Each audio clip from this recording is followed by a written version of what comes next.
राष्ट्रोन्नति के पथ पर नित्य प्रेरणा। एक दिन, एक पृष्ठ, एक विचार। श्री गुरुजी समग्र 12 खंडों का संक्षिप्त रूप भारतीय विचार साधना पुणे द्वारा प्रकाशित किया गया है।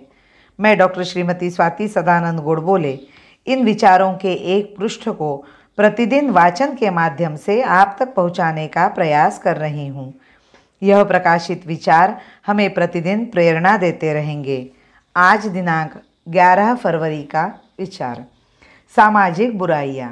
हमारे समाज में पहले भी बुराइयां थी और आज भी विद्यमान है, किंतु आज तो नई नई बुराइयां भी प्रकट हो गई है। यहाँ वर्ण एवं जाति व्यवस्था है, इसमें कुछ विकृतियां आ गई है। ऊंच नीच की भावना तथा छुआछूत आदि दोष इसी के कारण है, किंतु यह व्यवस्था न तो भेद का और न पारस्परिक संघर्ष का ही कारण हो सकती है। इतिहास में ऐसा एक भी उदाहरण नहीं जब एक जाति ने दूसरी जाति पर आक्रमण किया हो अथवा इस आधार पर राष्ट्र विरोधी भावना का परिचय दिया हो।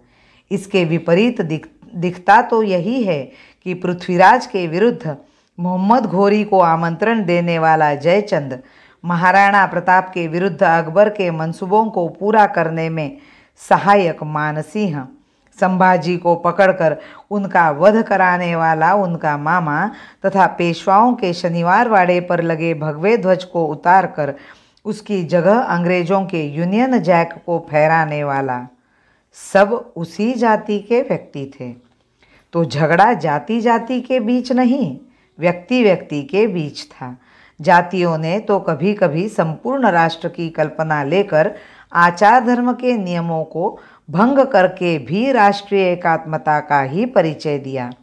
शिवाजी के आगरा से छूटने के पश्चात साधु वेश में उनके संबंध में शंका हुई तो संभाजी के साथ ब्राह्मण ने भोजन करके राष्ट्र की आपत्ति बचाई, किंतु आज तो जाति के आधार पर पारस्परिक विरोध, यहाँ तक कि राष्ट्र के हितों की अवमानना की भावना चारों ओर दिखाई देती है। ऐसी नगरपालिकाओं के उदाहरण हैं जहाँ हिंदू सदस्यों का बहुमत होते हुए भी एकमेव मुसलमान सदस्य इसी जाति भेद का लाभ उठाकर अध्यक्ष बन बैठता है। नागपुर के ब्राह्मण ब्राह्मणेतर विवाद के संबंध में आयोजित एक सभा में मुसलमान को भाषण देते हुए देखकर मुझे आश्चर्य हुआ। आयोजकों से पूछने पर उन्होंने बताया कि मुसलमान भी तो ब्राह्मणेतर है। ब्राह्मण और अब्राह्मण यदि कोई भेद होगा भी तो वह हिंदू समाज का ही है। उस कारण मुसलमान को सिर पर बैठाने की क्या आवश्यकता है। सन 1927 के नागपुर दंगों में मुसलमानों ने इस भावना का लाभ उठाया।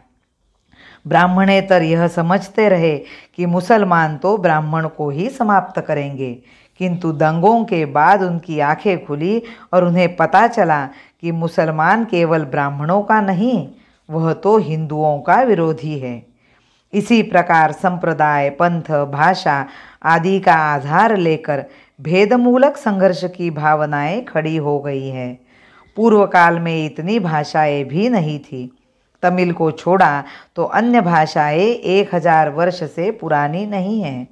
बोलियों को भाषा बनाकर झगड़े करवाने वाले लोग तब नहीं थे। 1000 वर्ष पूर्व परकीय राज्य आने के लिए जो कारण थे, आज वे तथा अन्य कारण अधिक उग्र रूप में विद्यमान हैं।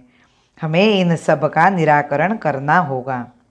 झगड़े छोड़े ऐक्य करे हम, धर्म संस्कृति नहीं भूले हम। झगड़े छोड़े ऐक्य करे हम, धर्म संस्कृति नहीं भूले हम। इतिहास से साक्षी ले हम, इतिहास से साक्षी ले हम। नरवीरों का स्मरण करे हम, नरवीरों का स्मरण करे हम। भारत माता की जय। वंदे मातरम।